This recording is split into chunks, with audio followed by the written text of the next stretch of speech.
കെട്ടിച്ചുവിടുമ്പോ സ്ത്രീധനം വേണ്ടെന്ന് പറഞ്ഞാൽ നമ്മൾ അത്യാവശ്യം എന്തെങ്കിലും കൊടുക്കാതിരിക്കില്ല. സ്വർണം എന്നുള്ളതൊരു സ്വപ്നമായിട്ട് മാറിക്കൊണ്ടിരിക്കുക പാവങ്ങൾക്ക്. ഇപ്പോഴത്തെ സാധാരണക്കാർക്ക് താങ്ങാൻ പറ്റില്ല. അത് കോടീശ്വരന്മാർക്ക് മാത്രമേ ഇത് ചെയ്യാൻ പറ്റുള്ളൂ. സ്വർണ്ണവില കുത്തനെ ഉയരുന്നതിനെ കുറിച്ച് ജനങ്ങളുടെ അഭിപ്രായങ്ങൾ ചോദിച്ചറിയാം. എത്ര വില കൂടിയാലും നമ്മൾ സ്വർണ്ണം കൊടുക്കാതിരിക്കില്ല, സ്വർണ്ണം എടുക്കും. അതിപ്പോ ഇനി ഇതിന് മേളിലേക്കായാലും നമ്മൾ സ്വർണ്ണം എടുക്കും. നമ്മള് മക്കളെ എന്തായാലും കെട്ടിച്ചുവിടുമ്പോ സ്ത്രീധനം വേണ്ടെന്ന് പറഞ്ഞാൽ നമ്മൾ അത്യാവശ്യം എന്തെങ്കിലും കൊടുക്കാതിരിക്കില്ല. ജസ്റ്റ് കഴുത്തിലും കയ്യിലും കാതിലൊക്കെ ആയിട്ട് എന്തെങ്കിലും കൊടുക്കും. അപ്പൊ എത്ര കൂടിയാലും നമ്മൾ എടുക്കും. സ്വർണ്ണവില വർദ്ധിച്ചു വരുമ്പോൾ നമ്മുടെ കയ്യിലിരിക്കുന്ന പഴയ സ്വർണ്ണങ്ങളൊക്കെ വിറ്റ് നമുക്ക് കൂടുതൽ പൈസ കിട്ടും. അപ്പൊ അത് വർദ്ധിക്കുന്നത് നല്ലതാണെന്നാണ് പറയുന്നത്. ഇഷ്ടം ഞാൻ ഒരു അമ്മ എന്നുള്ള നിലക്ക് പറഞ്ഞാല് സാധാരണക്കാരെ എങ്ങനെ ഒരു പെൺകുട്ടിയെ പറഞ്ഞടക്കും. ഒരു പൊടി കമ്മൽ വാങ്ങിക്കാൻ പോലും ഡെയിലി പണിയെടുക്കുന്ന ആൾക്കാർക്ക് അല്ലെങ്കിൽ കൂലിപ്പണി എടുക്കുന്ന ആൾക്കാർക്ക് ഒരു നിവൃത്തിയില്ലാത്ത അവസ്ഥയിലേക്കാണ് നമ്മുടെ സ്വർണ്ണവില കയറിക്കൊണ്ടിരിക്കുന്നത്. അത് സ്വർണം എന്നുള്ളതൊരു സ്വപ്നമായിട്ട് മാറിക്കൊണ്ടിരിക്കുക പാവങ്ങൾക്ക്. ശരിയല്ലേ? ഒരു മാല ഇടാനോ ഒരു കുഞ്ഞു കമ്മലിടാനോ കൊതിക്കുന്ന എന്തോരം പെൺകുട്ടികളോ അല്ലെങ്കിൽ മേടിച്ചു കൊടുക്കാൻ കൊതിക്കുന്ന എന്തോരം അമ്മമാരുണ്ടാവും. അവർക്കൊന്നും സ്വപ്നം കാണാൻ പറ്റാത്ത ഒരു ഇതിലേക്ക് എത്തിക്കൊണ്ടിരിക്കുന്നതാണ് സ്വർണം എന്ന് പറയുന്നത്. ശരിക്കും പറഞ്ഞാൽ അത് നിരോധിക്കപ്പെടേണ്ടതല്ലേ, അല്ലെങ്കിൽ നമ്മൾ ഉപേക്ഷിക്കപ്പെടേണ്ടതല്ലേ? ഞാനൊന്നും ഇടാറില്ല. ഞാൻ ഉപേക്ഷിക്കണം എന്നുള്ളൊരു മനസ്സായിട്ട് നിൽക്കുന്ന വ്യക്തിയാണ്.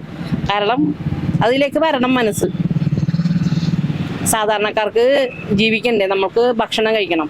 നമ്മൾ സ്വർണത്തിന് വേണ്ടി സമ്പാദിക്കുമോ അല്ലെങ്കിൽ ഭക്ഷണത്തിന് വേണ്ടി, വസ്ത്രത്തിന് വേണ്ടി, മക്കളെ പഠിപ്പിക്കാൻ വേണ്ടി, എന്തിനു വേണ്ടി നമ്മൾ സമ്പാദിക്കും അല്ലെങ്കിൽ എന്തിനു വേണ്ടി കഷ്ടപ്പെടും?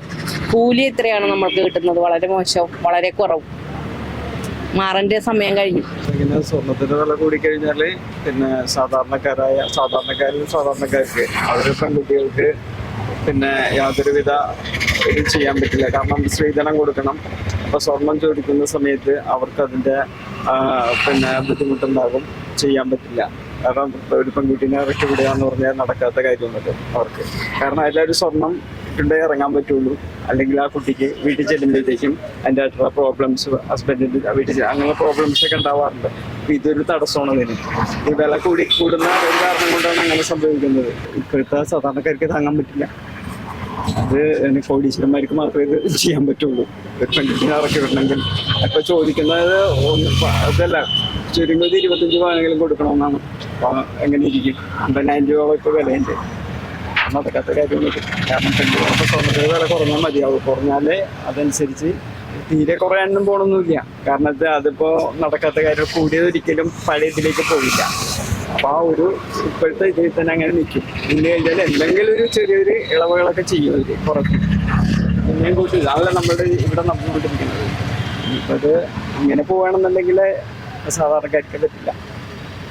എന്നെ സംബന്ധിച്ച് പറയുകയാണെങ്കിൽ എനിക്ക് കുറെ അനുഭവങ്ങളുണ്ട് കുറെ സ്ഥലങ്ങളിൽ. ഇതേപോലെ ചോദിക്കുമ്പോൾ അവർക്ക് ഇത് പറ്റിയിട്ടുണ്ടാവില്ല. ചിലവര് അങ്ങനെ വരുമ്പോ എന്താ സംഭവിക്കാന്ന് പറഞ്ഞാൽ സ്വർണം കൊടുക്കേണ്ടതിന് പകരം സ്വർണത്തിന് പകരം മറ്റേ മുക്കുമണ്ടങ്ങളൊക്കെ റെഡിയാക്കി കൊടുക്കും. അത് അറിയാത്ത രീതിയിലങ്ങനെ പോകും. പിന്നീട് അറിഞ്ഞ പ്രോബ്ലംസ് വേറെ. മനസ്സിലായോ? ഒരുപാട് കാര്യങ്ങളൊക്കെ ഇതിൻ്റെ നടക്കുന്നുണ്ട്. ഈ സ്വർണത്തിന്റെ വില കൂടിയോണ്ടാണെങ്കിൽ ആ പ്രോബ്ലംസ് ഒക്കെ വരുന്നത്. അത് എനിക്ക് പറയാനുള്ളൂ. അത്രേ ഉള്ളൂ.